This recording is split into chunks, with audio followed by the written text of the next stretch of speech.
When I first moved to New York, I was desperate to get New York credits and experience, and I found myself stuck in a show that was so bad I couldn't invite anyone to come see me. Welcome to my off-Broadway nightmare, where Greek tragedy was just the beginning of the drama. Stay tuned.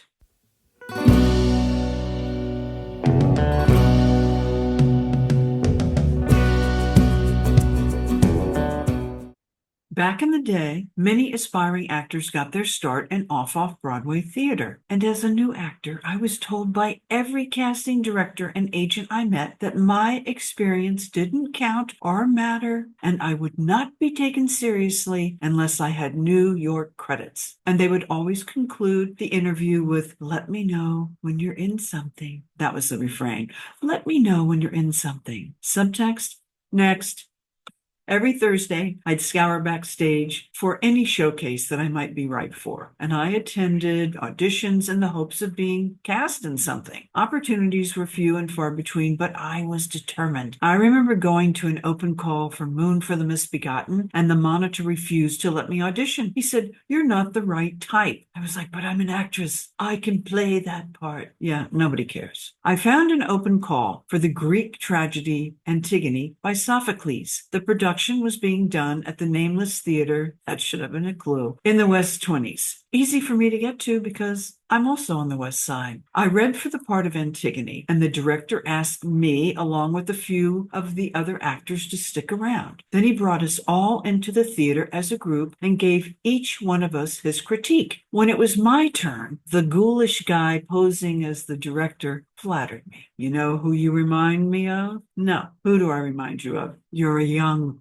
Lauren Bacall." To me, this was a huge compliment. I love Bogey and Bacall movies, To Have and Have Not, The Big Sleep, Key Largo, Dark Passage. Lauren Bacall was a giant Hollywood star in the 40s and 50s and symbolized everything I aspired to be. Of course, I'm flattered. I assume he's offering me the part of Antigone. I can't offer you the part of Antigone, but I can offer you the parts, plural, of the nurse and Eurydice.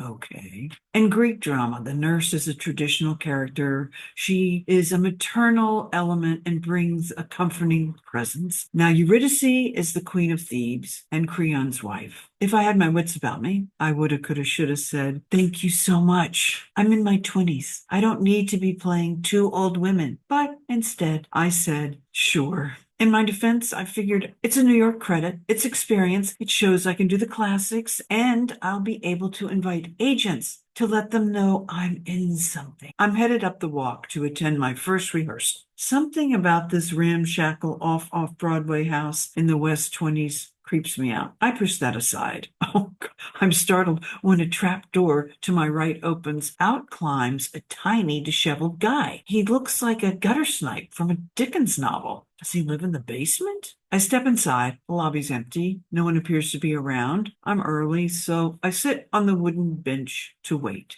Muffled voices are coming from inside the theater, and it catches my attention. I figure, there's another rehearsal in progress. After a few more minutes, and because no one has shown up, I peek through the red velvet curtain that serves as a door. What? Am I seeing things? I blink to clear my vision. A young man stands on stage stark naked. Across from him is a zoftic blonde woman dressed in head-to-toe black vinyl. The skin-tight bustier hoists her ample bosom and is paired with black vinyl, high-cut panties, fishnet stockings, and thigh-high shiny black boots with 6-inch stiletto heels. In her right hand rests an instrument of torture, a black leather whip with long hanging strips. The oversized blonde says to the naked guy, who's now placed his hands over his private parts, "I like yous, but I can't use yous if yous can't do what I need yous to do. I gots to cast someone else." I've intruded on something I have no business seeing. I snap the curtain shut and sit back on the bench to wait. This was a big fat omen. Why didn't I quit? Well, I've been in the city almost 18 months. I need representation, experience, New York credit, so I stuck it out. It never occurred to me to quit. I mean, maybe it's because I was raised in the military, or maybe it's some silly unwritten theater rule. I stayed. Opening night. I'm thinking, well, maybe the play will be good. The curtain goes up. Well, we don't have a curtain, but the play begins. The actress who plays Antigone cries.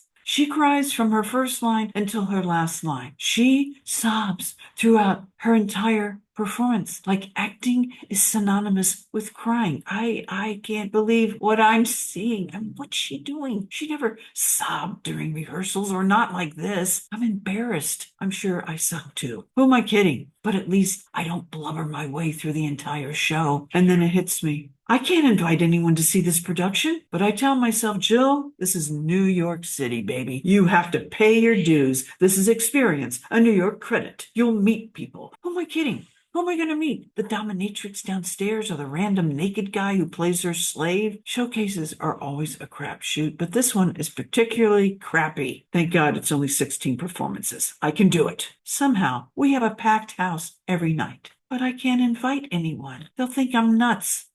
Like I said, I play not one, but two old women. The nurse has two scenes at the beginning of the play. I spend the rest of the play as Eurydice. I remember sitting in this little balcony area above the stage, rocking and knitting until the end of the play, where I appear on stage, receive confirmation of the death of my son, blame my husband, and kill myself. Do I die on stage? No. I simply walk off stage, running my fingers along the red velvet curtain hung across the back wall to locate the opening to backstage. Then I tear up the rickety wooden stairs two at a time. Now, our changing room is like a tiny loft space directly above the stage, lit by a single blue light bulb dangling from the ceiling. I rip off the shapeless robe, well, they call it a costume, jam it back on the rolling rack, throw on my jeans and t-shirt to escape this dump. Here's the best part, before the ba-boom, ba-boom, ba-boom starts. Oh my God. But no matter how fast I take the stairs or grab my clothes, I can never change fast enough before ba-boom, ba-boom.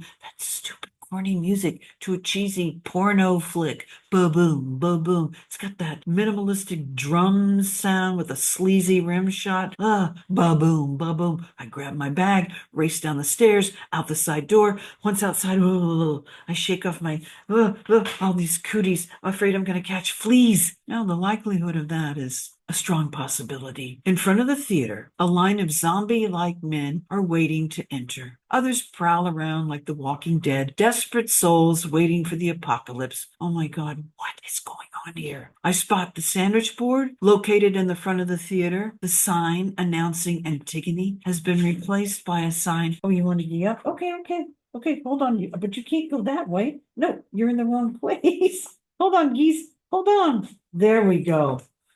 Okay. Oh, I'm so sorry, baby. Oh my gosh, she was trying to go in underneath the chair. It doesn't. You okay? Okay. This is Magpie. She wants to be part of the show. She's my senior kitty. She has a lot of health issues. I don't know how much longer she's going to be here. Yeah, she's got a lot going on. But she's very brave. She's been my little companion for almost 14 years. Yes, and she is a good girl most of the time. Sometimes not so much. So the sign announcing Antigone has been replaced by a sign for Madame, whatever her face is, and her dominatrix show. Turns out the theater rents the space to the buxom blonde with the whip on the weekends. I mean, what am I doing here? Why did I agree to do this piece of crap show in this dilapidated space they call a theater? I mean, what purpose does this serve? Showcases. It's a crapshoot. Just is. You have no idea what you're getting into. I thought it was important to get on stage no matter what, but I was wrong, very wrong. I wasted a lot of valuable time and energy being in stupid, crummy productions. I couldn't invite anyone. I mean, who wants to come see some horrible, excruciatingly long, antiquated Greek tragedy acted by amateurs? I don't want to see this play, and I'm in it. Thanks for watching, you guys. Be sure to like. Hello, baby. Be sure to like, subscribe, hit the notification button, and let me know if in the comments if you've ever experienced a situation that made you rethink your career path. Oh, people have asked me about the shirts I wear. So this particular shirts, look, they're not sponsoring me or anything like that, but this one is by a company called Quince. Very reasonably priced, free shipping and returns. This one is a Chambray Tencel long sleeve shirt. I'll put the link in the description. Okay. Thanks for being here, you guys. Magpie says hi and bye. Okay, thanks, you guys. Hello, baby.